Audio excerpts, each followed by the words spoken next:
13 times. It was just after midnight when the call came in. Dispatch reported a disturbance at an old residence on the edge of town, nothing too unusual for this time of night, except for one detail. The caller hadn't spoken a single word, not a cry for help, not a whisper.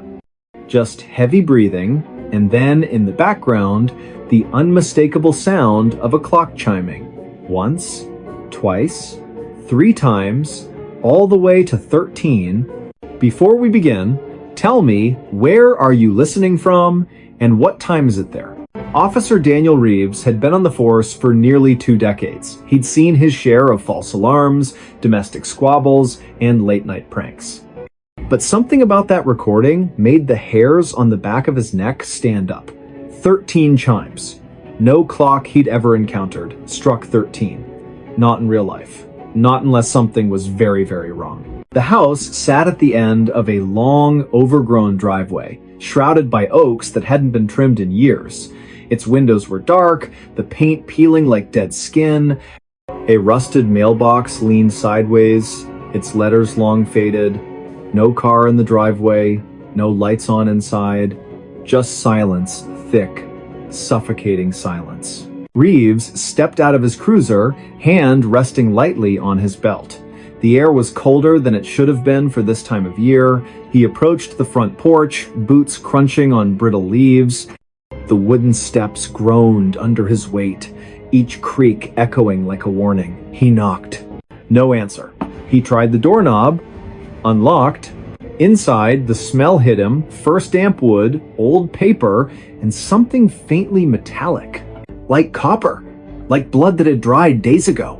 The living room was frozen in time. A threadbare armchair facing a cold fireplace, a coffee table stacked with yellowed newspapers, a rotary phone off the hook, its cord dangling like a severed vein. And then he saw it. In the far corner of the room, standing against the wall like a forgotten heirloom, was an antique grandfather clock, tall, ornate.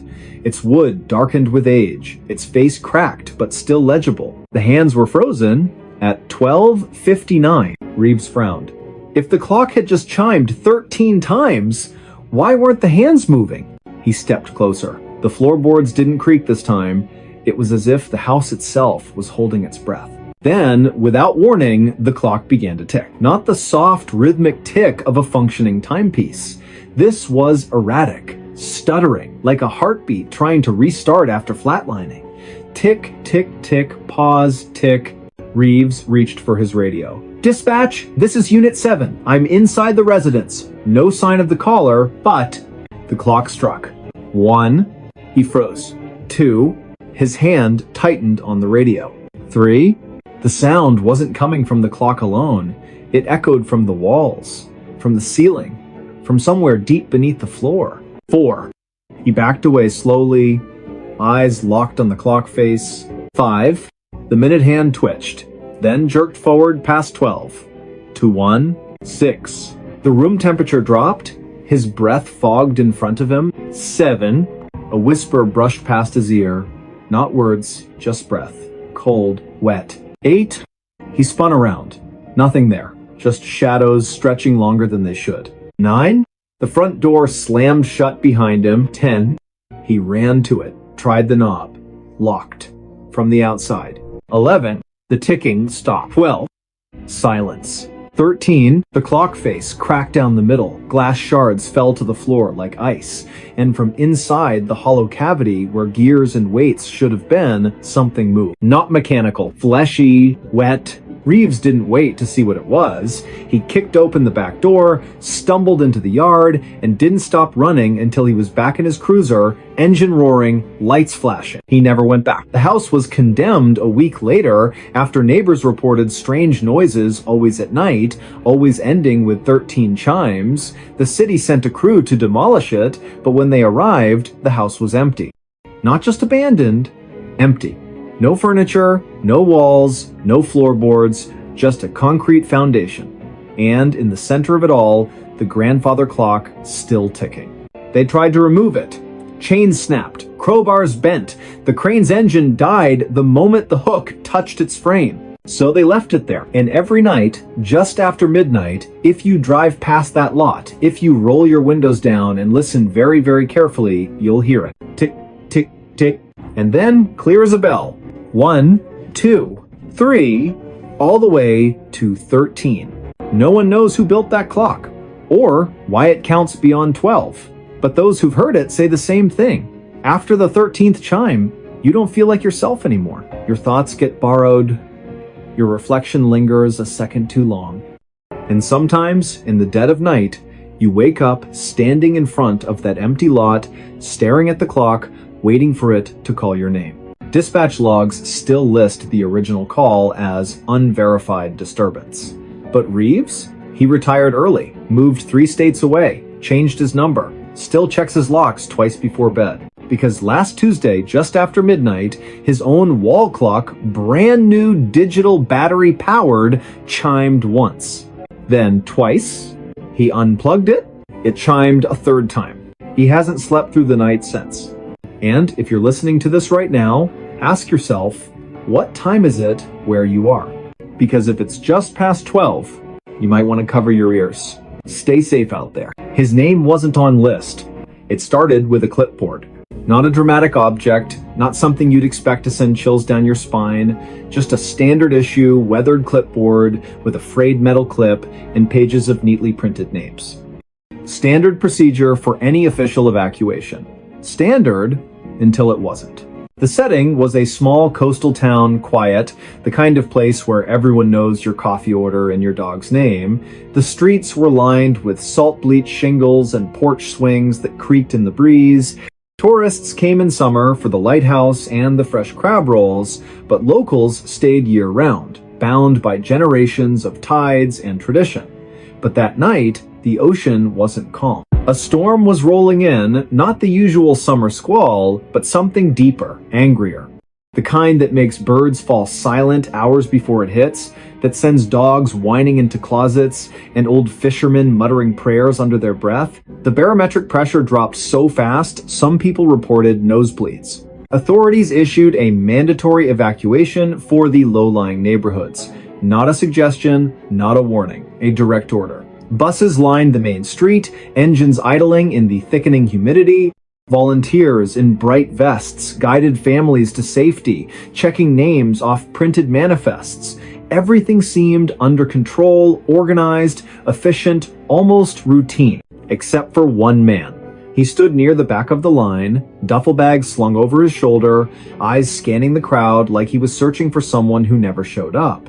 He wasn't panicking. Not exactly. But there was a tension in his posture, a stillness that didn't belong among the chaos of crying children, barking dogs, and the occasional sob from someone clutching a framed photo.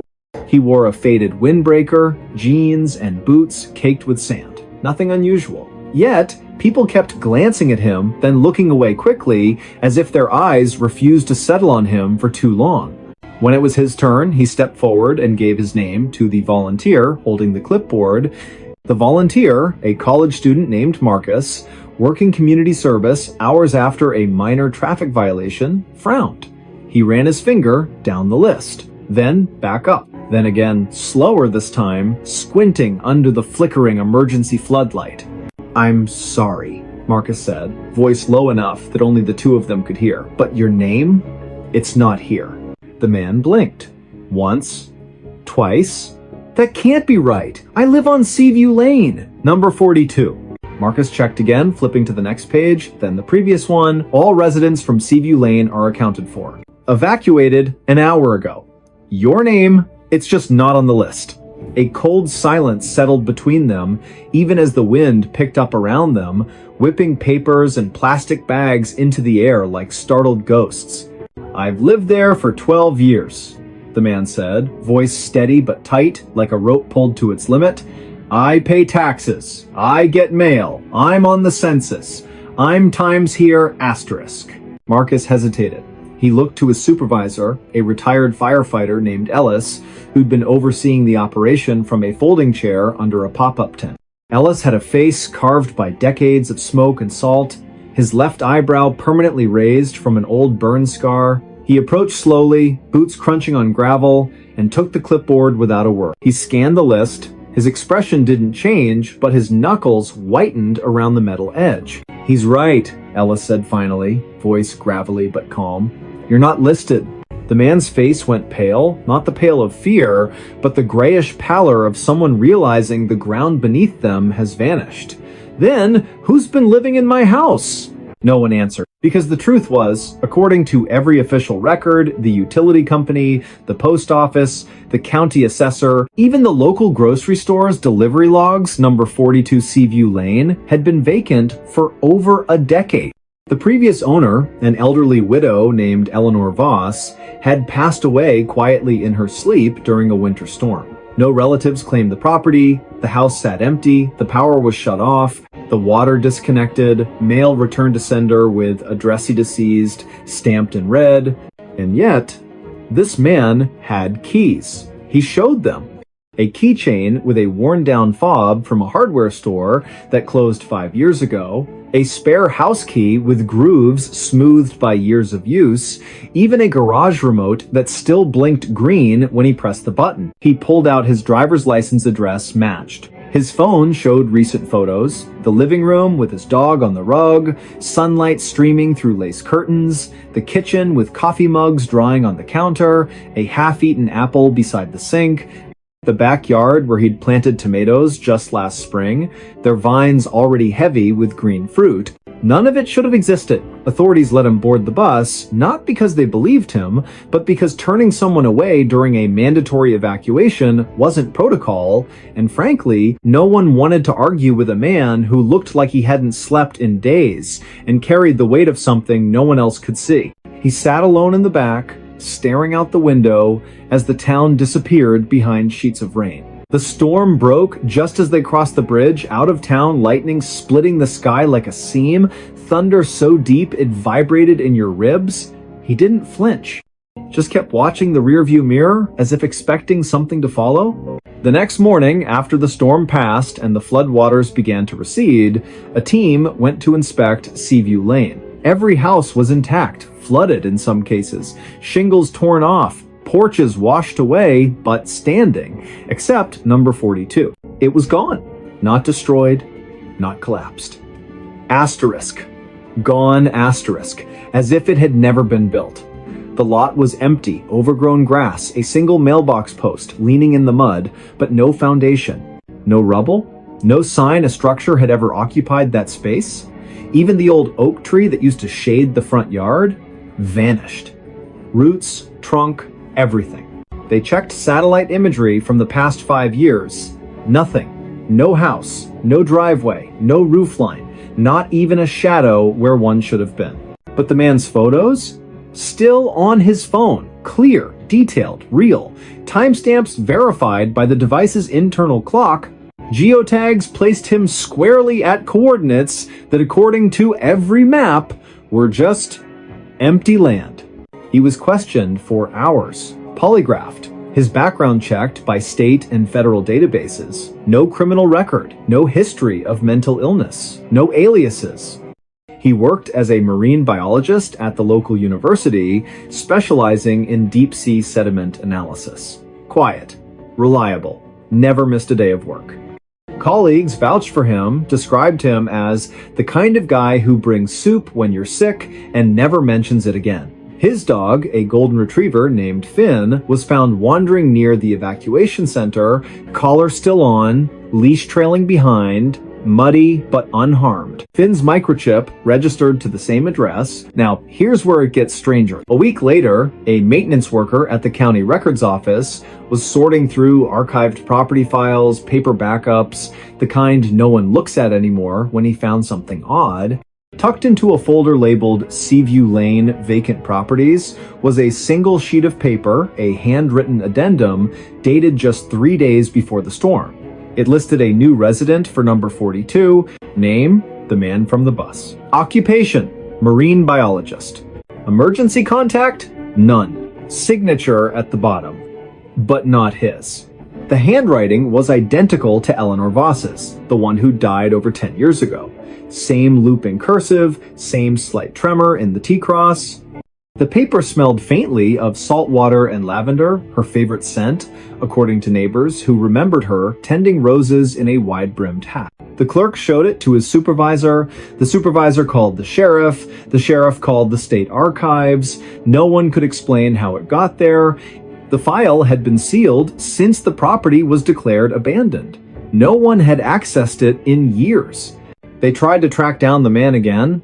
He'd vanished, left his hotel room without checking out, left his dog with a neighbor who'd only known him as the quiet guy from Seaview, left his job, his bank accounts untouched, his car parked at the university lot with a half-finished coffee in the cup holder. The only thing missing was the clipboard, or so they thought. Months later, a hiker in the northern woods over 200 miles away reported finding a backpack near an abandoned ranger station. Inside, a waterlogged journal, its pages swollen but legible, a rusted key that didn't match any known lock, and a single page torn from an official evacuation list. One name was circled in shaky handwriting, not his own. Beneath it, scribbled in the margin, asterisk, if your name isn't on the list, you were never supposed to leave. Asterisk. The journal contained daily entries, mostly mundane tide patterns, water temperature readings, grocery lists, but in the final weeks, the tone shifted. Entries became fragmented. Paranoia crept in. Asterisk. The neighbors don't wave back anymore. Asterisk. Asterisk. Mailbox is full, but no mail. Asterisk. Asterisk. Finn barks at the empty chair. Asterisk. The last entry, dated the morning of the evacuation, reads simply, asterisk. They're coming to take the house. I have to be on the list. Asterisk. Investigators combed through every angle. They interviewed former residents of Seaview Lane. One elderly woman, bedridden in a nursing home, whispered through tears that she'd seen lights in number 42 just last Tuesday, even though the power had been off for years. Another claimed the widow Eleanor used to say the house only lets in those it chooses. Then there was the audio. During the evacuation, a body cam from a nearby officer accidentally captured the moment the man spoke to Mark. In the background, barely audible over the wind, you can hear something else, a low hum, almost subsonic. And then, just as the man says, "I'm here," a faint voice layered beneath his own whispers, asterisk. But you weren't. Asterisk. The recording was analyzed by 3 separate audio labs. All confirmed the second voice wasn't electronic interference, it matched no known voice in any database. And it spoke in perfect sync with the man's lip movements, except the words were different. To this day, no one knows how he got on that bus. No one knows who or what was living in that house. And no one can explain why, during every major storm, emergency dispatch receives a call from a number that doesn't exist. A voice whispering just one sentence before the line goes dead. Asterisk. Check the list again. Asterisk. Some say the house wasn't erased. It just stepped out of time. That it exists in the gaps between breaths, between heartbeats, between the seconds when no one is looking. And the man? Maybe he wasn't the resident. Maybe he was the warning, a glitch in the system, a soul the house let go because it needed room for someone else. Because here's the thing they don't tell you about evacuation lists. They're not just about who's leaving. They're about who's allowed to. And if your name isn't there, maybe you were never really there to begin with. Maybe you were just borrowed. And maybe, somewhere out there, another clipboard is being prepared. Another storm is gathering. And another man is standing in line, heart pounding, hoping his name appears before the clock runs out. Stay safe out there. She woke in wrong house. It began with a headache. Not the sharp, stabbing kind, not the migraine that blinds you. This was deeper, like pressure building behind her eyes, as if her skull were slowly filling with wet sand. She'd gone to bed early, exhausted from a double shift at the hospital, and remembered little after her head hit the pillow. Just the hum of the ceiling fan, the soft weight of her cat curled against her ribs, and then nothing. Until she woke up. Cold linoleum beneath her bare feet, the smell of mildew and old wood, a dim yellowish light filtering through grimy windows she didn't recognize.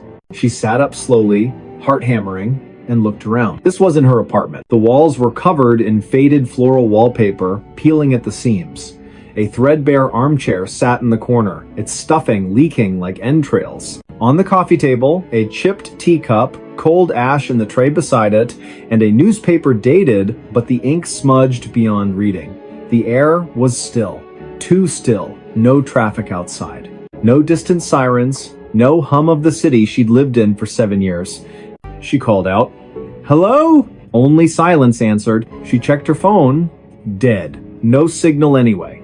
The charger wasn't hers, thick, old, with a 2-prong plug she hadn't seen since childhood. She tried the light switch, flickered once, then stayed on, casting long shadows that seemed to twitch at the edge of her vision. Panic rose, but she forced it down. She was a nurse, trained for emergencies, assess, adapt, survive. She moved to the front door, locked. Not with a deadbolt, just a simple turn knob lock, the kind you'd find in a house from decades ago. She twisted it, pulled, the door opened, not to a hallway, not to a street, to a forest. Thick, ancient trees pressed close, their branches knotted like arthritic fingers. Fog clung to the ground, swirling gently as if breathing. No path, no road. Just endless woods stretching into gray mist. She slammed the door shut. Back inside, she searched for clues. In the bedroom, a narrow bed with a crocheted blanket, a dresser with a cracked mirror, no photos, no personal items, just a single hairbrush on the nightstand with strands of dark hair that weren't hers. She was a redhead. In the kitchen, the refrigerator hummed weakly. Inside, a carton of milk well past its expiration, a half-eaten loaf of bread moldy at the edges, and a single jar of pickles, her favorite brand. The same one she always bought. That's when the nausea hit. Not from the smell, from the impossibility. How did her favorite pickles end up in a stranger's fridge in a house that shouldn't exist? She tried the back door, also unlocked. Same forest, same fog, same suffocating quiet. She sat on the porch steps, arms wrapped around herself, trying to think, had she sleepwalked, been drugged, kidnapped, and left here as some cruel joke? But why leave the doors unlocked? Why stock the fridge with her food? Then she noticed something. The trees, they weren't moving. No wind, no rustling leaves, not even a bird call. The forest was frozen, like a photograph or a stage set. She stood, turned back to the house, and froze. The front door was closed. She hadn't shut it. Her breath caught. She approached slowly, hand outstretched. The knob was ice cold. She turned it. Inside, everything was the same, except the teacup was gone. In its place sat a fresh one, steam rising. She didn't touch it. She backed away, heart pounding like a trapped thing. This wasn't right. None of it was right. She needed help. She needed to get out. She walked into the forest. Not because she wanted to, because staying felt worse. The fog swallowed her within minutes. Trees loomed like silent sentinels. The ground was soft, spongy, as if it had never known a footprint before hers. She walked for what felt like hours, though her watch, still on her wrist, showed only 23 minutes had passed. Then she saw it. A house. Identical to the one she'd just left. Same peeling wallpaper, same crooked porch, same yellow light in the window. She ran to it, desperate. Maybe someone was inside. Maybe this was the real world. She burst through the door. The armchair was empty. The teacup sat on the table cold again. And on the floor, near the bed, lay her hospital ID badge. The one she'd worn to work the night before. Her name, her photo, her fingerprint smudge on the corner. She picked it up, hands shaking. Then she heard it. A soft creak from the hallway. Footsteps. Slow, deliberate, coming closer. She ducked into the closet, holding her breath. The footsteps stopped outside the bedroom door. Silence. Then, a whisper so quiet it might have been her imagination. Asterisk. You're not supposed to be here. Asterisk. Not angry, not threatening, just sad. Resigned. She waited. Minutes stretched. No movement, no sound. When she finally stepped out, the house was empty. But the back door was open. She ran. through the forest, past the second house, past a third she hadn't seen before. Each one identical, each one lit from within, each one with a steaming teacup on the table if she dared look inside. She didn't. She ran until her lungs burned and her legs gave out. When she woke again, she was in her own bed. Sunlight streamed through familiar blinds. Her cat purred on the pillow beside her. Her phone buzzed on the nightstand, missed calls from work, a text from her sister asking if she was okay. She laughed. A shaky, relieved sound. It was a dream, a stress-induced nightmare. That was all. She got up, showered, dressed, made coffee, checked the fridge pickles in the door, just where she left them. Everything was normal until she opened the closet. On the floor, tucked behind her winter boots, was a single teacup. Chipped, cold, stained with old lipstick. Not hers. She dropped it. It shattered. And that's when she noticed the smell. Faint at first, then stronger. Mildew. Old wood. Forest damp. It was coming from her sheets. From her hair. From inside her lungs. She called in sick, spent the day cleaning, washing everything, scrubbing the floors, throwing out the cup shards. But that night, as she lay in bed, she heard it. A soft creak from the hallway. Footsteps. Slow, deliberate, coming closer. She didn't move, didn't breathe. The doorknob turned, the door opened just enough to let in a sliver of darkness, and from the hallway, the same whisper. Asterisk, you left the door unlocked. Asterisk. She never slept in that apartment again. She moved across town, changed her number, avoided forests, stopped drinking tea. For months, nothing happened. Life returned to normal. She started to believe it was over. Then, last Tuesday, she woke up. Old linoleum beneath her feet, faded floral wallpaper, and on the coffee table, a fresh teacup. Steam rising, her favorite pickles in the fridge, and outside the window, the same endless forest waiting. Only this time, she didn't run, because deep down, she knew she hadn't woken up in the wrong house. She'd woken up in the only Times house that remembered her, and it wasn't going to let her go again. Police reports list her as a missing person now. Her apartment sits empty, untouched. But neighbors say they sometimes see a light on late at night. And if you press your ear to the door, just after midnight, you can hear two voices, one tired, one calm, talking softly over tea. One asking to leave, the other always answering the same way. Asterisk, but you're already home. Asterisk, stay safe out there. The road ended in nowhere. It started with a wrong turn, not the kind you correct with a quick U-turn and a muttered curse. This was deeper, subtler. The kind that doesn't feel wrong until it's far too late to turn back. Trucker Marcus Bell had driven this stretch of highway more times than he could count. Route 87, cutting through the high desert plateau, was his regular run between the distribution hub and the regional warehouse near the state line. Flat, empty, predictable, just the way he liked it. No traffic, no distractions, just the hum of diesel, the glow of the dashboard, and the open road stretching into the horizon like a promise. But that night, something was off. He'd left the depot at dusk as usual, checked his load, confirmed his GPS, set the cruise control.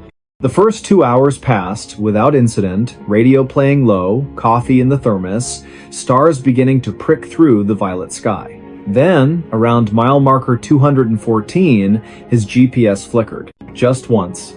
A brief stutter, the screen went black for half a second, then rebooted. When it came back, the route had changed. Not by much, just a slight reroute cutting through County Road K19 instead of staying on the main highway. Faster route, the voice said, calm and synthetic.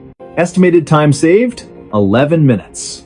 Marcus frowned. He knew K19.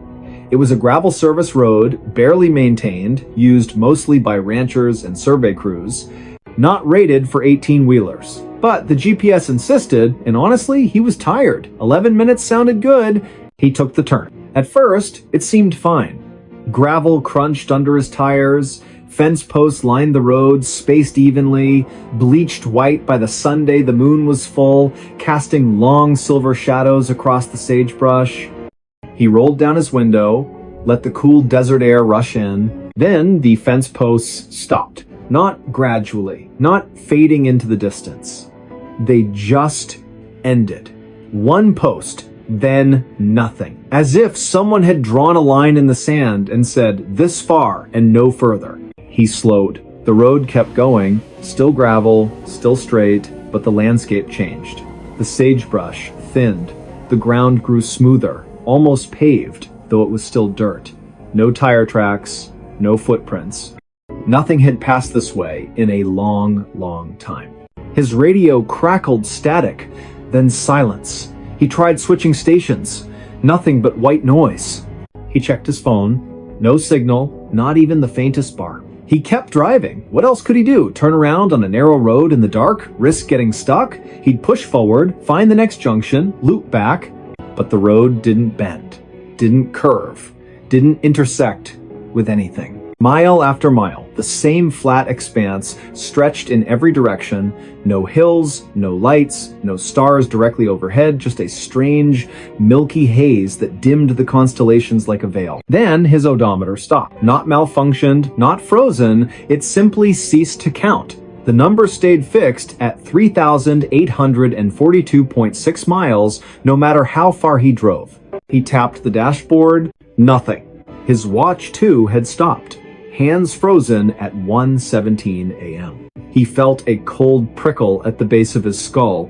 He pulled over, stepped out into the silence. Not the peaceful quiet of the desert. This was different, thicker, heavier, like sound itself had been swallowed. He shouted just to hear his own voice.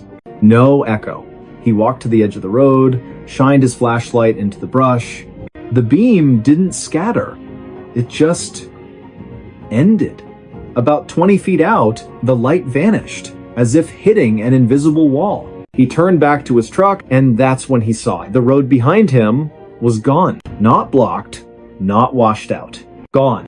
Where his tire tracks should have been, there was only smooth, undisturbed earth flat, featureless, stretching back into the haze like a blank page. His truck sat alone on a ribbon of gravel that led forward, but had no past. Panic clawed at his throat, but he forced it down. He was a professional. He'd handled blowouts, brake failures, even a coyote running under his wheels. This was just disorientation. A trick of the light. Fatigue. He got back in, started the engine, and drove forward. Faster now. Desperate. The road stayed straight. The haze thickened. His headlights began to dim, not from battery drain, but as if the darkness was absorbing the light. Then, up ahead, something appeared. A sign. Weathered wood, no reflectors, hanging crooked on a single post. He slowed as he approached. It read, in peeling white paint, asterisk, asterisk, end of road, asterisk, asterisk. Below it, hand scratched into the wood, someone had added, asterisk, asterisk, turn back while you still can. Asterisk, asterisk. But there was nowhere to turn. He stopped the truck, sat there for a long time, engine idling, hands gripping the wheel. Then, against every instinct, he stepped out again, walked to the sign, touched it.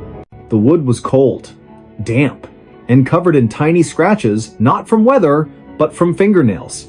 Dozens of them. Hundreds. He looked past the sign. The road didn't stop. It just faded. The gravel became dust. The dust became nothing. And beyond that, pure, empty white. Not fog, not mist, just absence. A void where the world had been erased. He took one step forward. The ground felt different. Softer. Like walking on memory. He took another.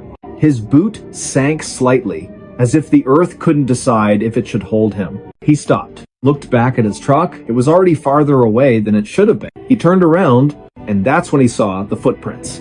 Not his. Smaller, barefoot, leading from the void onto the road, toward his truck. His blood turned to ice. He ran. Not toward the void, not toward the footprints, just ran back to the cab, slammed the door, gunned the engine. He didn't look in the mirror. He drove, and drove, and drove, until the gravel gave way to asphalt.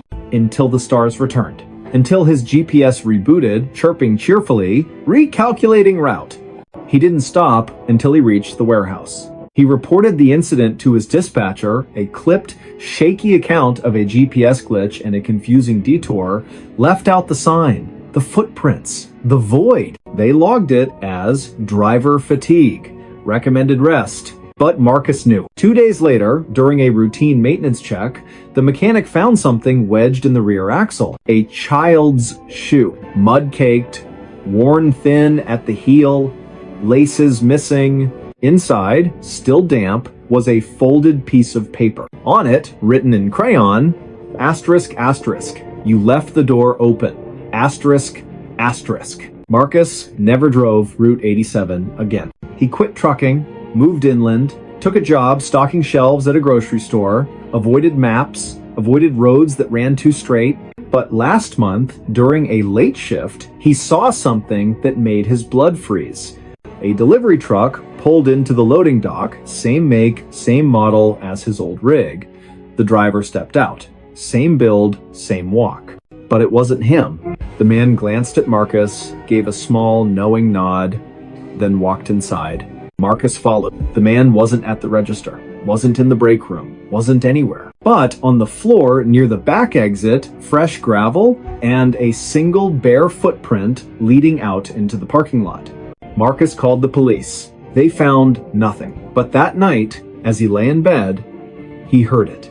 The low rumble of a diesel engine idling outside his apartment. He looked out the window. No truck, just an empty street. And at the end of it, where the pavement met the darkness, the faintest glow of taillight. Waiting, because the road doesn't end, it just finds you again. And this time, it won't let you leave. State troopers still list County Road K-19 as unmaintained but passable. Satellite images show it terminating at a dry wash, just like any other desert track. But locals, ranchers, surveyors, night shift workers know better. They say if you drive K-19 past midnight and your headlights start to dim, don't look ahead. Look behind you, because the road that ends in nowhere, it's already behind you, and it's closing fast. Stay safe out there. Voices came from empty chair. It began with a chair, not an antique, not a cursed heirloom, just an ordinary wooden dining chair, 4 legs, straight back, slightly wobbly on the left rear leg. The kind you'd find at any thrift store, garage sale, or inherited from a relative who didn't have much to leave behind. It sat in the corner of a modest living room in a rented bungalow on the outskirts of a town so small it didn't even have a stoplight. The house had been vacant for months before the new tenant moved in. He needed somewhere quiet, somewhere cheap, somewhere no one would ask questions. His name was Elias Reed, late 30s, quiet. Worked overnight security at a data storage facility 20 miles away. Preferred silence to small talk. Owned little, just a duffel bag of clothes, a secondhand laptop, and a coffee maker that hissed like an angry cat. He bought the chair for $8 at a flea market because his back hurt from sitting on the floor. He placed it near the window, facing the yard. Not for guests, he never had any, but because he liked watching the birds at dawn after his shift. The first time he heard it, he thought it was the wind, a soft murmur, barely audible, like someone whispering just out of earshot. He was making coffee, back turned, when it came again clearer this time. Tired. He froze, turned slowly. The room was empty, just him, the coffee maker, and the chair. He checked the windows, locked, front door secure, no one in the backyard. He even opened the closet, half expecting a squatter or a raccoon. Nothing. He chalked it up to exhaustion. 36 hours awake, too much caffeine, too little sleep, happens to everyone. But it happened again the next night. This time, he was sitting on the couch, laptop open, when the voice came low, raspy, unmistakably human. You shouldn't be here. Elias snapped his head toward the chair. Empty. He stood, walked over, touched the seat, cold, dry, no hidden speakers, no wires, nothing. He recorded the room with his phone for 3 hours, played it back. At the 1:47 mark, a voice definitely not his says, clear as day, he's watching. No one was watching. The blinds were closed. The street was empty. He tried to return the chair, drove back to the flea market. The vendor, a woman with silver braids and eyes that never blinked, shook her head. "That chair's been sold," she said. "You can't give it back." "But I just bought it last week," Elias said. She smiled faintly. "Not to you."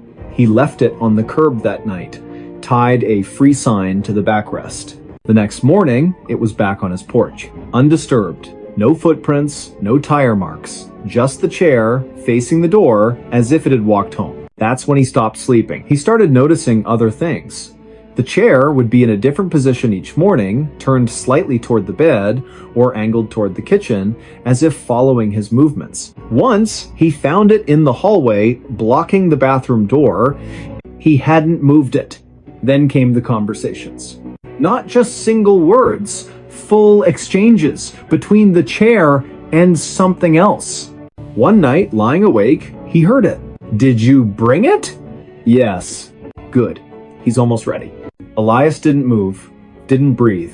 He stared at the ceiling, heart slamming against his ribs. The next day, he called a local priest. Not because he was religious, but because he'd heard stories. The priest came, sprinkled holy water, said a prayer, left quickly without making eye contact. Later, Elias found the priest's business card torn in half on the kitchen table. On the back, in handwriting that wasn't his, "Too late." He considered moving. But where would he go? And what if the chair followed? Then, one evening, he decided to test it. He sat in the chair just once to see what would happen. The moment he lowered himself onto the seat, the room changed. The air grew thick, humid, like a basement after a flood. The light dimmed, though the sun was still up. And then silence. Not peaceful silence. The kind that presses against your eardrums like water.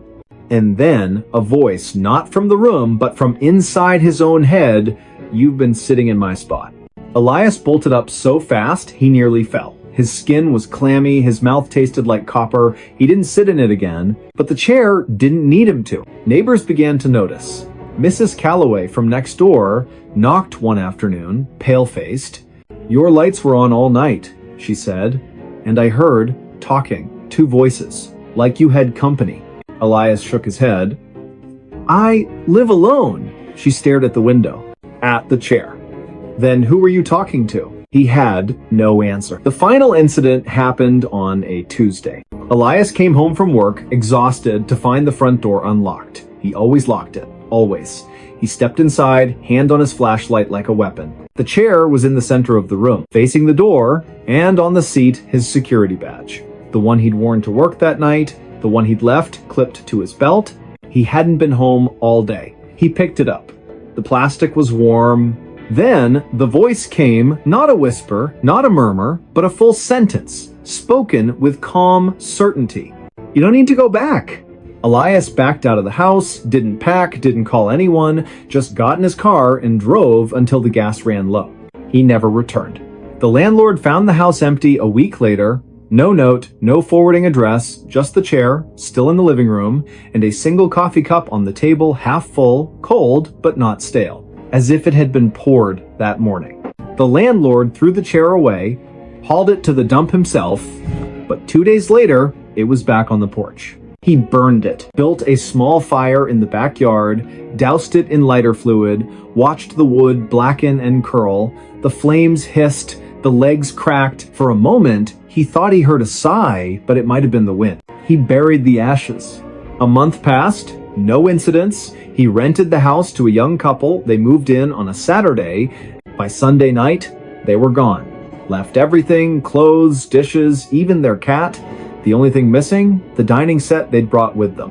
In its place, in the exact center of the room, sat a wooden chair. 4 legs, straight back, slightly wobbly on the left rear leg, and on the seat, a child's drawn crayon on lined paper, a house, a tree, 2 stick figures holding hands, and in the corner, a third figure sitting in a chair facing away.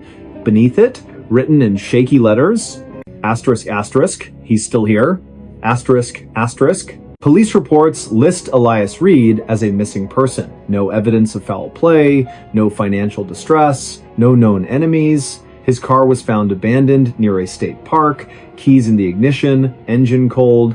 His phone last pinged near the county line, but the tower data was corrupted, unreadable. But dispatch logs tell a different story. 3 nights after he vanished, at exactly 2:18 a.m., a call came in from his home number. No one spoke, just breathing. And in the background, 2 voices.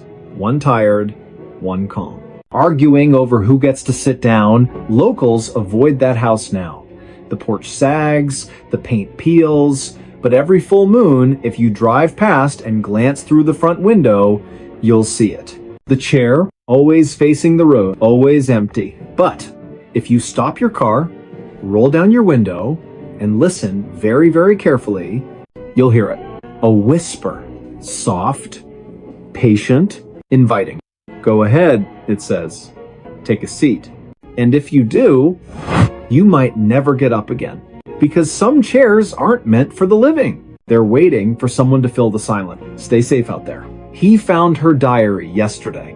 It started with a box. Not a suspicious package. Not a locked chest. Just a plain cardboard moving box left on the curb outside a recently vacated apartment complex in a quiet neighborhood where nothing ever happened. The kind of place where mail carriers wave, dogs bark at squirrels, and the biggest drama is whether the recycling gets picked up on Wednesday or Thursday. The man who found it, Daniel Mercer, wasn't looking for anything. He was just walking his dog, a scruffy terrier named Rook, after a long shift at the municipal water treatment plant. He liked these walks. Predictable, calm, the kind of routine that kept the noise in his head at bay. He'd moved into the complex 6 weeks earlier after his divorce.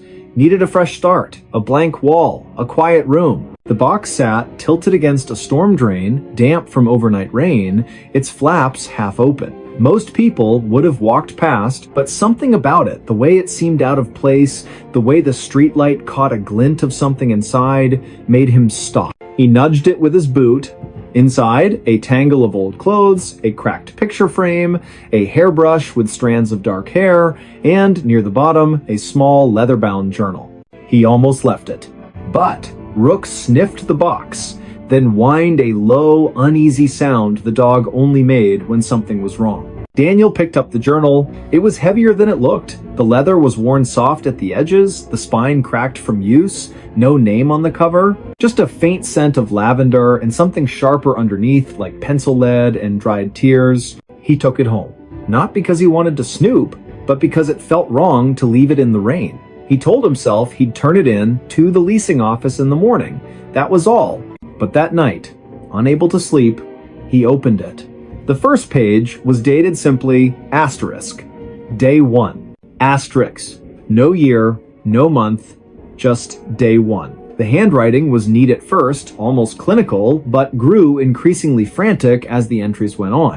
The early pages described ordinary things, grocery lists, weather observations, a neighbor's cat that kept stealing her socks.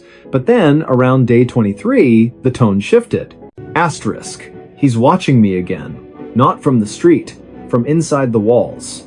I hear him breathing when the house is quiet. I check the vents. Nothing. But I know he's there. Asterisk. Daniel frowned. Probably just someone's private thoughts. Maybe the previous tenant had mental health struggles. He should stop reading. But he didn't. Asterisk. Day 31. I stopped locking the doors. It doesn't matter. He doesn't use doors. He just appears. Last night, I woke up and he was standing at the foot of my bed. Didn't say anything, just stared. When I turned on the light, he was gone. But the floorboards were wet. Asterisk. Daniel set the journal down. His palms were sweating. He glanced at his own bedroom door, slightly ajar. He got up, closed it, locked it. Ridiculous, he told himself. But the unease lingered. He kept reading. Asterisk, day 44. I found footprints in the hallway this morning. Bare feet. Too large to be mine. They started at the bathroom and ended in the middle of the living room. Like he walked out of the shower and vanished. Asterisk. Asterisk. Day 52. I stopped answering the phone. It rings. Once. Always once. Then stops. Caller ID says unknown. But when I pick up, I hear my own voice whispering things I never said. Asterisk. Asterisk, day 60, I know what he wants. He doesn't want me dead. He wants me to see him, to acknowledge him, But if I do, I'll never be alone again. Asterisk. Daniel's hands were shaking now. He flipped to the last entry. It was written in jagged, hurried strokes, ink smeared as if written with a trembling hand or in the dark. Asterisk. He's here, right now. I can feel him behind me. I won't turn around. If I turn around, he wins. But I have to write this down so someone knows. My name is Asterisk. The sentence ended mid-word. The rest of the page was blank. Daniel closed the journal slowly. His apartment felt colder than usual. The hum of the refrigerator sounded louder. Too loud, like it was covering something up. He stood, walked to the window, peered out. The street was empty. Streetlights cast long, still shadows. Nothing moved. He went to bed. But he left the light on. The next morning, he called the leasing office, asked if they knew who'd lived in Unit 3B, the apartment directly above his. The manager checked the records. No one's lived in 3B for over a year, she said. Plumbing issues, water damage. It's been sealed off. Daniel frowned. Then who left the box on the curb? Silence on the line. I don't know, she finally said. But no one's been in or out of that unit. The door's padlocked from the outside. He hung up, went back to the journal, flipped through it again, looking for clues, addresses, phone numbers, anything. On the inside back cover, tucked into the binding, he found a folded receipt from a local pharmacy, dated just 3 days ago, for sleeping pills, and a pregnancy test. Both purchased by someone named L. Varga. He searched the name online. Nothing, no social media, no public records. But he did find something else, a missing persons report filed 6 weeks earlier, a woman named Lena Varga. Last seen leaving her job at a library downtown, described as quiet, kept to herself, recently separated from her partner. Her apartment, Unit 3B, the same unit that had been vacant for over a year. Daniel's stomach dropped. He drove to the library, asked the staff about Lena. They remembered her. She vanished overnight, said an older librarian, voice low, cleared out her desk, left her coat on the back of her chair, never came back. Did she seem troubled? Daniel asked. The woman hesitated. She kept saying someone was following her, that her apartment wasn't safe. We thought it was stress. Her partner, he wasn't a good man. Daniel returned home that evening with a knot in his chest. He placed the journal on his kitchen table, sat across from it, as if it were a person. That night, he heard it. A soft thud from the ceiling, like something heavy being set down. Then, footsteps, slow, deliberate, crossing the floor above him. Unit 3B was empty, sealed.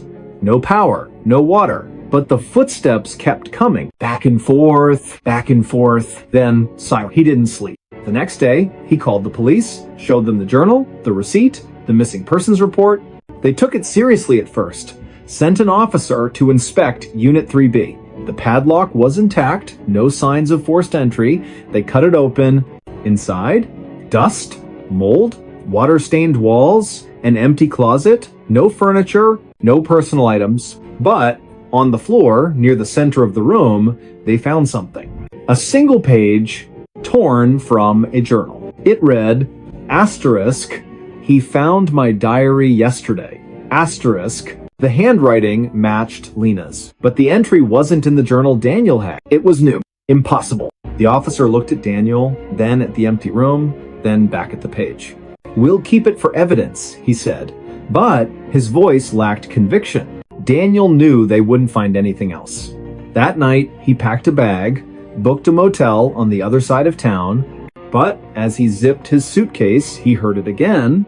Footsteps, not from above, from inside his own apartment, coming down the hall. He froze.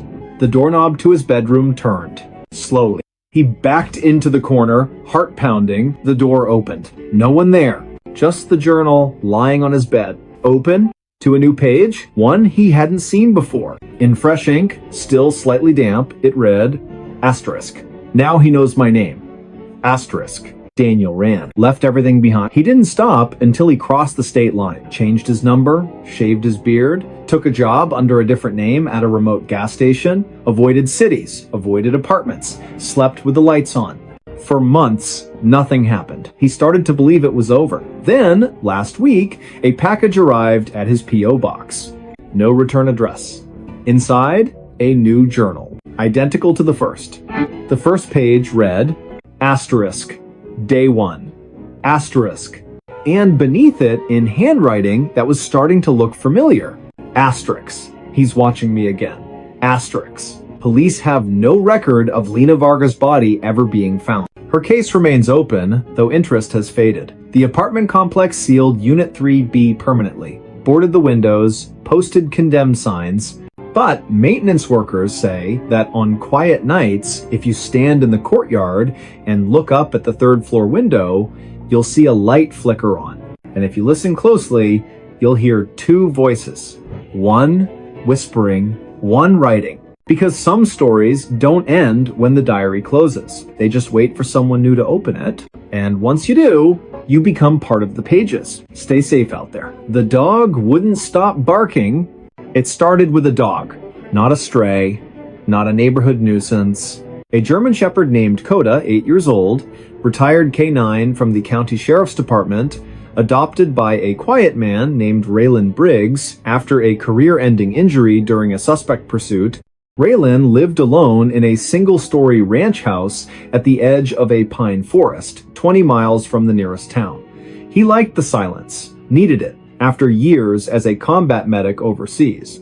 Coda was his shadow, loyal, calm, trained to detect threats before they happened, which is why, when Coda started barking at nothing, Raylan knew something was wrong. It began on a Tuesday night, just after midnight. Raylan was reading in his armchair, lamp casting a warm pool of light, rain tapping softly on the roof.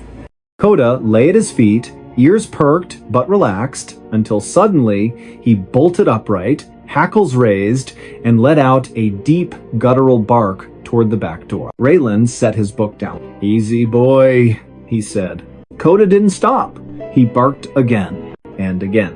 Not the alert bark he used for raccoons or delivery trucks. This was different, urgent, almost desperate, like he was trying to warn someone who wasn't listening. Raylan checked the backyard through the glass door. Nothing.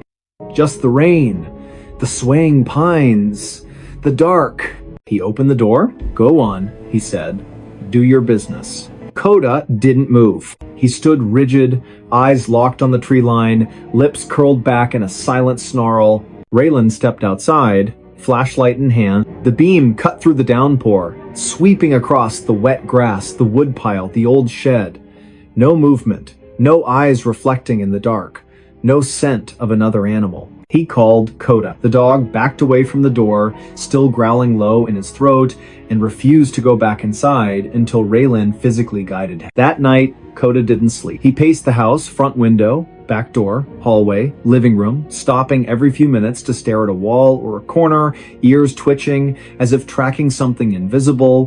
Raylan checked every lock, every window, even the attic hatch, all secure. The next night, it happened again. Same time, same intensity, but this time Coda barked toward the hallway closet. Not the front yard, not the woods. The closet, Raylan opened it. Coats, boots, a broken vacuum, nothing out of place. Coda lunged forward, barking so hard his whole body shook until Raylan pulled him back. By the third night, Raylan hadn't slept in 72 hours. Neighbors started complaining. One left a note on his door, asterisk, "Your dog's been howling all night. Please control him." Asterisk. But Coda wasn't howling. He was barking. At specific thing. At 12:07 a.m., the hallway mirror. At 12:19 a.m., the basement stairs. At 12:33 a.m., the empty armchair. Each time, Raylan would investigate. Each time, nothing. Then, on the fourth night, Coda did something new. He stopped barking, stood in the center of the living room, stared at the ceiling, and whined. A soft, broken sound Raylan had never heard before, not in war zones, not during thunderstorms, not even when Coda got shot. Raylan followed his gaze. The ceiling was plain white drywall, no stains, no cracks. But as he watched, a single drop of water fell. Clink. On the coffee table, he frowned. It hadn't rained in 2 days. He climbed into the attic. Dust, insulation, old boxes. And in the center of the floor, fresh footprints, bare feet, too large to be his, leading from the attic access panel to the spot directly above his bed. Raylan's blood ran cold. He called the sheriff. Deputies came, searched the property, checked the attic, swept the woods, found nothing. No signs of trespassing, no forced entry, no evidence anyone had been there. One deputy, a former K9 handler himself, knelt beside Coda. "He's not barking at animals," the man said quietly. "He's barking at something he can't chase, something that doesn't leave tracks." Raylan didn't sleep that night. He sat in the armchair with a shotgun across his lap, Coda at his side, both of them watching the dark. At exactly 12:03 a.m., Coda's head snapped toward the front door. Not barking, just staring, ears flat, tail stiff. Raylan stood slowly, walked to the door, looked through the peephole. Nothing. He opened it. The porch was empty, but on the welcome mat soaked through, though the sky was clear, was a child's mitten, muddy, torn at the thumb. Raylan had no children, no visitors. He picked it up with a gloved hand. Inside, Coda was trembling. Not from fear, from rage. The next morning, Raylan drove to the local historical society. Asked about the land his house was built on. The archivist, an elderly woman with thick glasses, flipped through property records, then paused. "This parcel, it wasn't developed until the late 80s, she said. Before that, it was part of the Holloway property. They lived here for generations." She lowered her voice. "Their youngest son disappeared in the winter of, well, it doesn't matter when. He was 6 years old. Vanished from his bedroom. They searched for weeks, never found him. The family moved away. The house burned down a year later, accidental fire, they said." Raylan's throat tightened. "How old would he be now?" he asked. She did the math silently. "About your age," she said. Raylan left without another word. That night, he didn't turn on the lights. Sat in the dark with Coda, waiting. At 12 a.m., the barking started again. But this time, it wasn't at the walls. It was at Raylan. Coda stood 3 feet away, eyes locked on him, barking sharp, warning barks as if Raylan were the threat. Raylan froze. "Coda, it's me," he whispered.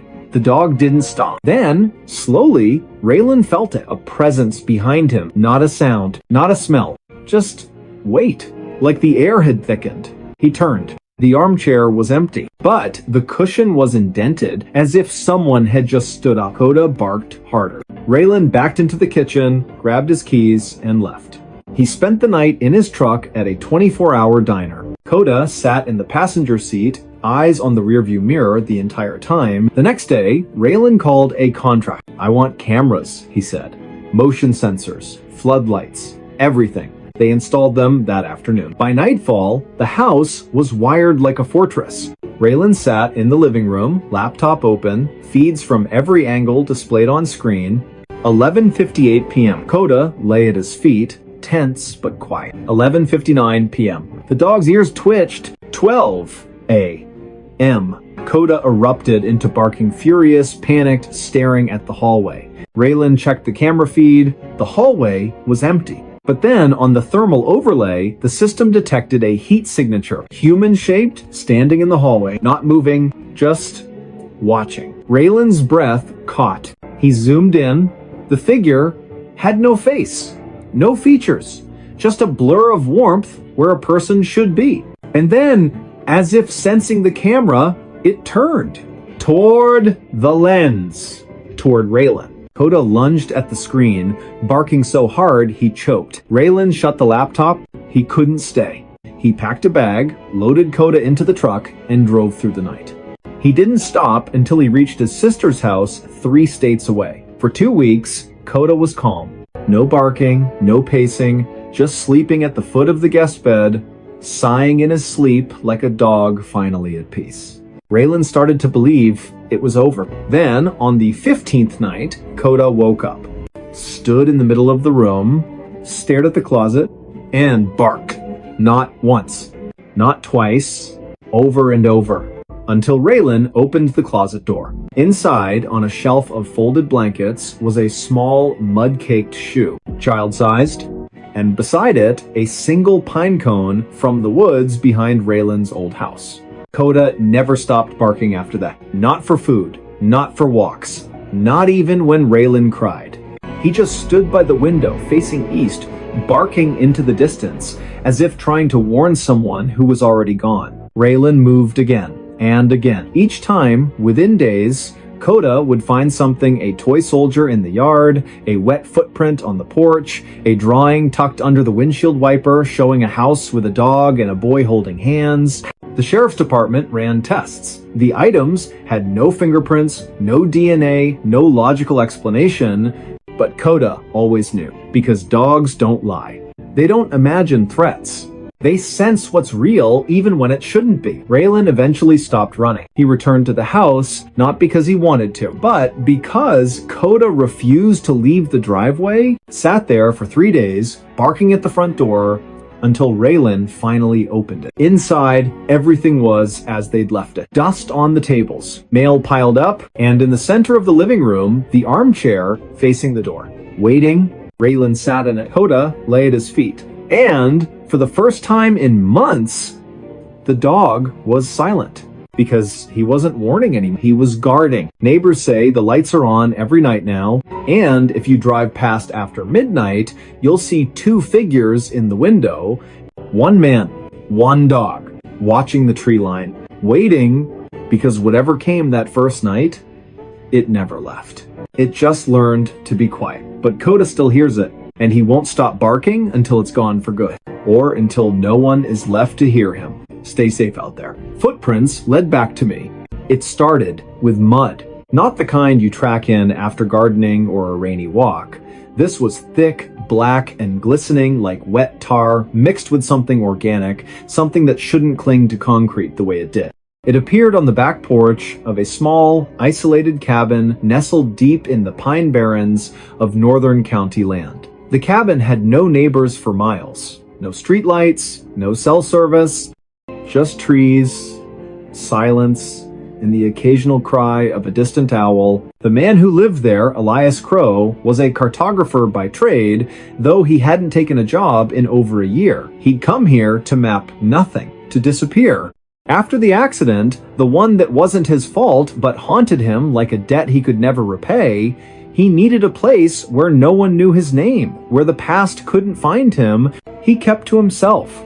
Bought supplies once a week in town, paid in cash, spoke only when spoken to. The locals called him the quiet one. They didn't pry. That's how things worked out here. But on a cold, damp morning, just after dawn, he stepped outside to fetch firewood and saw them. Footprints leading from the tree line straight to his back door.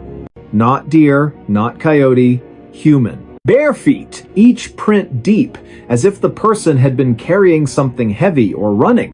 Elias frowned.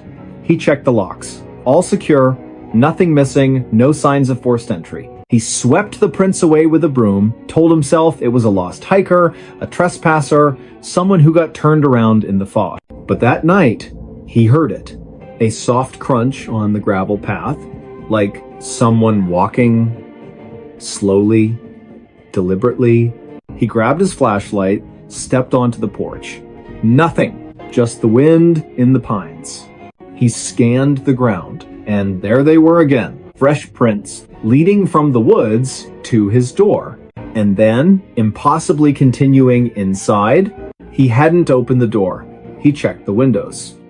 Locked. The cabin was sealed tight, yet the trail didn't stop at the threshold. It went through, as if the person had walked straight through the wood.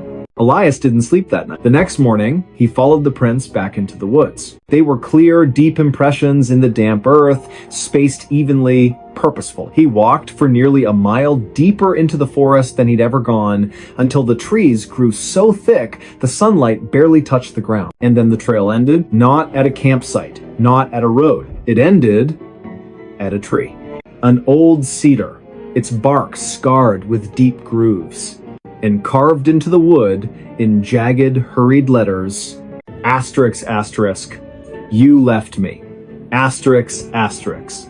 Elias's breath caught. He didn't recognize the writing. But the words felt like a punch to the gut. He turned to leave and froze. because behind him, leading back the way he'd come, were new footprints. His own.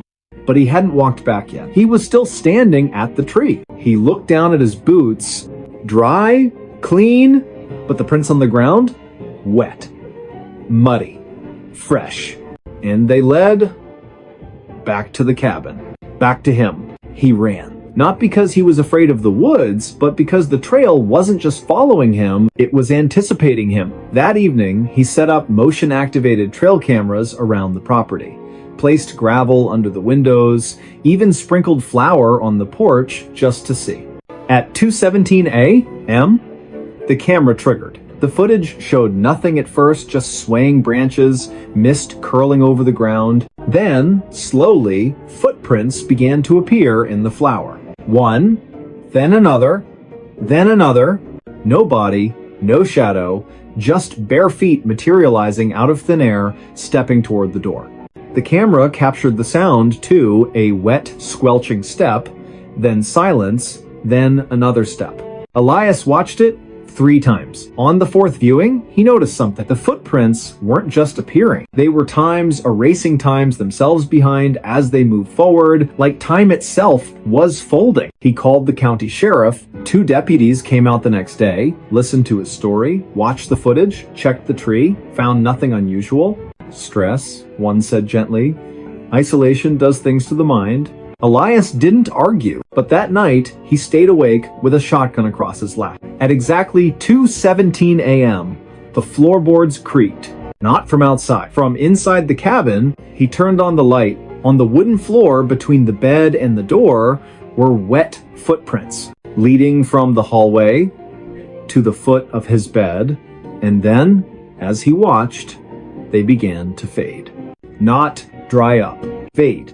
Like they were being pulled backward through time. He followed them with his eyes to the door. It was locked, but the trail didn't stop there. It continued through the wall, into the hallway, into the living room, and out the front door. He ran outside. The prints led into the woods. He followed them again. This time, they didn't end at the cedar. They ended at a shallow depression in the earth, overgrown, hidden by ferns. He brushed the leaves aside. Beneath them, a rusted metal tag. Dog tag. Name partially worn away, but the last 3 letters were clear. Asterisk, asterisk, O. Asterisk, asterisk. His last name, his own. He dropped it like it burned, because he'd never owned a dog. Never served in the military. Never worn a tag, but the accident, the one he never spoke of, involved a vehicle. A rainy night, a sharp curve, and a passenger who didn't make it. A passenger whose name started with J, whose last name was also Crow. His younger brother, they never found the body. Just the car, upside down in the ravine, driver's seat empty, passenger side caved in. Elias had walked away with a concussion, broken ribs, and a silence he'd carried ever since. He'd told investigators he blacked out, that he woke up alone, that he didn't know what happened to his brother. But now, standing in the woods, mud on his boots, tag in his hand, he remembered. He remembered opening the passenger door. He remembered pulling his brother out. He remembered carrying him barefoot, bleeding into the trees, because he was still breathing. And Elias, in his panic, in his guilt, in his desperate hope, had left him there to go get help. But he never came back. He couldn't face it, so he ran and buried the truth. But the truth didn't stay buried. The next morning, Elias packed a shovel, went back to the depression, dug. 6 inches down, he hit something soft. Not bone, clothing. A jacket, rotted but intact. And inside the pocket, a folded map. His own work. A hand-drawn trail through these very woods, with a single X marked near the cedar tree, and beside it, in his brother's handwriting, asterisk, asterisk. I waited. Asterisk, asterisk. Elias fell to his knees. That night, he didn't lock the doors. He sat on the porch, Coda, the stray dog that had shown up weeks ago, and never left lying at his feet. At 2:17 a.m., the footsteps came. But this time, Elias didn't flinch. He watched as the prints appeared on the gravel, leading from the woods to the porch to the chair beside him, the air grew cold. Coda didn't bark, just lifted his head and whined softly. Elias looked to his right. The chair was empty, but the cushion sank slightly, as if someone had just sat down. He didn't speak, didn't cry, just reached into his coat and placed the dog tag on the armrest. "Stay," he whispered. And for the first time in years, the footprints didn't lead away. They stayed right beside him. The next day, Elias reported his brother's remains to the authorities. They exhumed the site, confirmed identity through dental records, closed the case as accidental death with delayed recovery. The X plays the pass of the do that Riauer but the deputies noticed something odd. The footprints around the cabin, they never found any. Not on camera, not in soil samples, not in any official record. Yet Elias's boots were always muddy, and every morning, without fail, a fresh set of bare footprints led from the tree line to the porch and stopped at the empty chair. Neighbors say Elias still lives in the cabin. He's quieter than ever. But if you pass by at dawn, you'll see two figures on the porch. One man, one shadow, sitting in silence. Because some paths don't lead away from the past. They lead you back to it. And sometimes the footprints aren't chasing you. They're waiting for you to catch up. Stay safe out there. No one entered the room. It started with a locked door. Not a vault, not a high-security chamber, just a standard hotel room, room 314, at a modest roadside inn off Highway 9, the kind of place truckers and traveling salesmen use for a few hours of sleep between shifts. The building was old but clean, with thin walls, humming fluorescent lights, and a front desk clerk who barely looked up from his crossword puzzle. The guest who checked in that evening gave his name as Marcus Vale, paid cash, asked for a room on the third floor, away from the elevator. He carried a single duffel bag, wore a faded windbreaker, and spoke with the quiet exhaustion of someone who'd been driving for days. The clerk didn't think much of him, just another face in a long line of transient souls. Marcus took the key actual metal, not a card, and went upstairs without a word. He locked the door from the inside, not just the latch, the deadbolt too. Then he pushed a heavy wooden chair under the knob, the way people do in movies, the way he'd done every night since it began. He didn't turn on the light, just sat on the edge of the bed, back straight, eyes fixed on the door. He didn't sleep. He never did. At exactly 3 a.m., the knocking started. Not loud, not frantic. 3 soft raps, pause 3 more. Like someone polite, patient, certain they'd be let in. Marcus didn't move. He knew better. The knocking stopped after a minute. Silence returned. He exhaled. Then, on the other side of the door, he heard breathing. Slow, wet, close. Like someone had pressed their face against the peephole. Marcus clenched his fists. He stayed like that until dawn. When the sun rose, he removed the chair, unlocked the door, and stepped into the hallway. Empty. No one in sight. He went downstairs, returned the key, and left without breakfast. The clerk barely noticed. But later that day, during routine cleaning, the housekeeper found something strange. The room was immaculate, bed made, trash empty, towels unused, but on the floor, directly in front of the door, was a single set of footprints, muddy, bare feet, leading right up to the threshold, and stopping, as if whoever made them had simply vanished. She reported it to the manager. They checked the security footage from the third floor hallway. Clear as day, Marcus Vale entered room 314 at 8:47 p.m. No one else approached the door all night. No staff, no guests, no shadows. At 6:12 a.m., Marcus exited alone. But the camera showed something else. At 2:04 a.m., the door handle moved just slightly, as if someone inside had tried to open it. But Marcus never touched it, and no one came from outside. The manager reviewed the footage 3 times. Each time, the same result. No one entered the room. Yet, the footprints were real. The housekeeper swore on her life she hadn't tracked mud in. They deep cleaned the carpet. 2 nights later, another guest stayed in 314. A retired school teacher named Helen Price, she locked her door, as she always did. At 3 a.m., she heard the knocking. 3 raps, pause, 3 more. She called the front desk. "Someone's at my door," she said, voice trembling. The clerk checked the monitor. "No one's there, ma'am." She looked through the peephole. Nothing. But when she opened the door an hour later to get ice, she found it. Footprints, same as before, muddy, bare, ending at her threshold. She left that night. Never came back.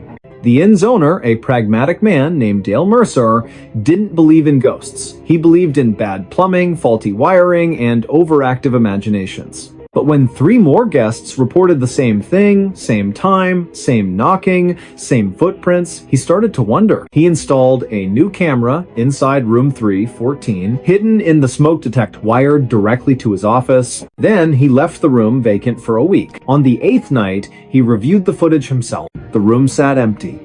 Dust motes floated in the moonlight. The chair remained under the desk, the bed untouched. At 2:03 a.m., the knocking began. Not on the audio feed, just the visual. But the door handle turned slowly. The deadbolt slid open by itself. The chair under the knob didn't move, yet the door cracked open just an inch. Then closed. No hand, no tool, no string. Nothing. And on the carpet, as if painted by an invisible brush, footprints appeared.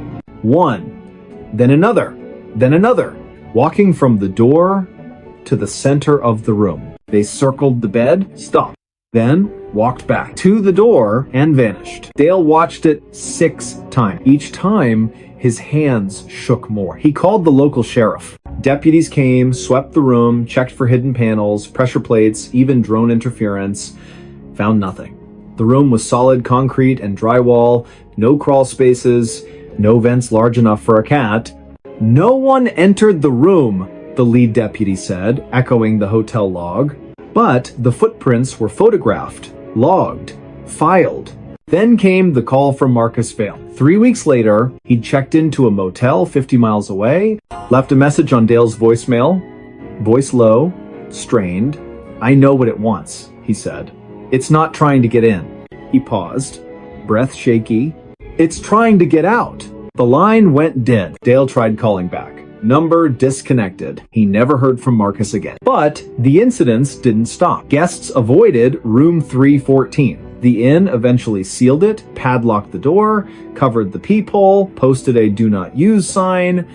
Yet every full moon, the night staff report something odd. The hallway camera glitches at exactly 2:03 a.m. For 17 seconds, the feed shows static. When it clears, the padlock on room 314 is undone. Not broken, undone, and on the hallway carpet just outside the door, fresh footprints, leading away from the room, down the hall, toward the stairs. But the front desk log shows no one checked out, no one entered the building, no one left. Because no one entered the room, but someone or something is still trying to leave. Investigators later traced Marcus Vale's past. He wasn't a salesman. He was a former orderly at a psychiatric hospital that shut down after a fire. One patient died in the blaze. A man who'd been catatonic for years locked in room 314. The only room with no windows.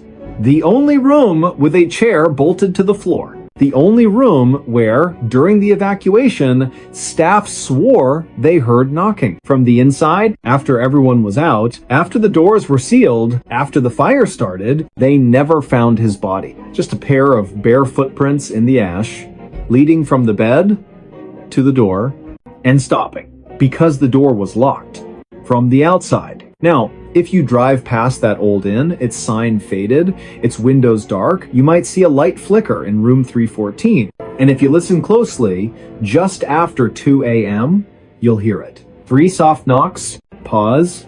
3 more, not asking to come in, asking to be let out, but no one's there to open the door. Because no one entered the room, and no one ever will. Stay safe out there. The photo had extra person. It started with a photograph. Not an old yellowed portrait tucked in a dusty attic, not a blurry image from a ghost tour or a cheap Halloween prop. This was real. digital, taken on a crisp Saturday afternoon during a weekend hiking trip deep in the Cascade foothills, just 3 friends, a trail map, and the kind of silence that only exists when you're miles from the nearest road. No cell service, no agenda, just boots on dirt, the smell of pine resin in the air, and the kind of easy laughter that only comes when you've known someone since you were kids. Lena Chen had planned the trip. She'd needed it. Work had been relentless, endless Zoom calls, deadlines that bled into weekends, a life measured in notifications and unread emails. She wanted to disappear for a couple of days, just reset. Marcus and Eli agreed without hesitation. They'd been inseparable since middle school, the kind of friendship that didn't need words to survive. They met at the trailhead just after sunrise, thermoses full, packs strapped tight, and vanished into the trees. The hike was uneventful. A few wrong turns, a shared bag of trail mix, Marcus nearly twisting his ankle on a root, but nothing out of the ordinary. By early afternoon, they reached a rocky overlook, the kind of spot that makes you stop and just breathe. The valley stretched below them, mist curling through the trees like smoke, sunlight breaking through the canopy in golden shafts. Lena pulled out her phone. "Come on, you two smile for once," she called, balancing on a flat stone. Marcus groaned, but turned, throwing an arm around Eli's shoulders. Eli rolled his eyes, but grinned anyway. They struck their usual pose, the one they'd done since high school graduation, since road trips and late-night diner runs and hospital waiting rooms. Lena snapped the photo. One shot.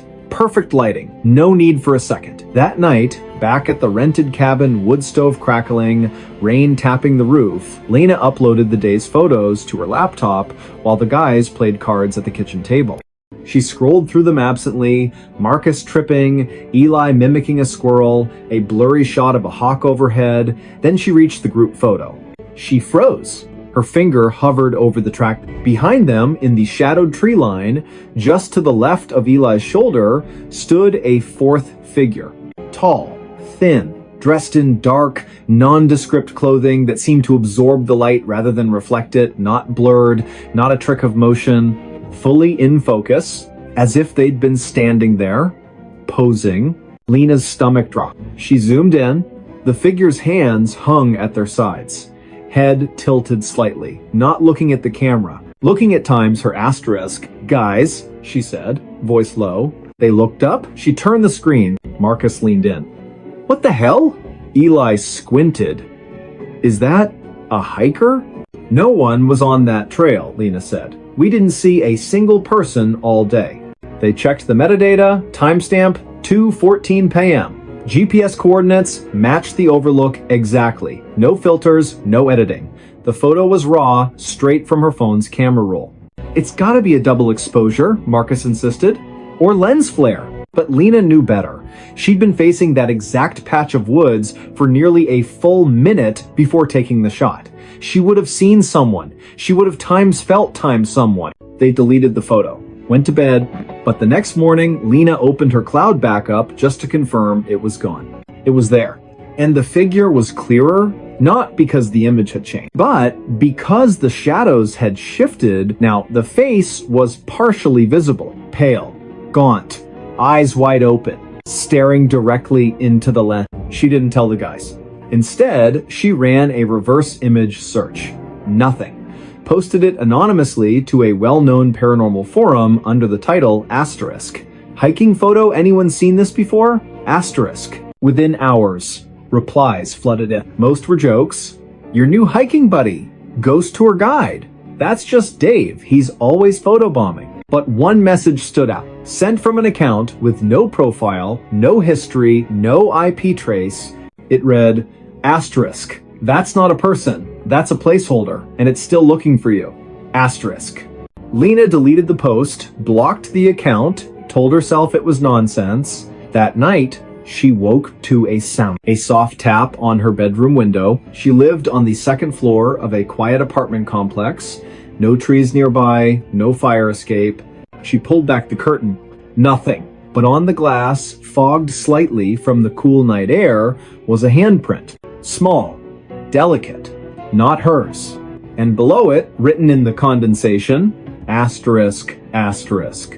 I was in the photo too. Asterisk.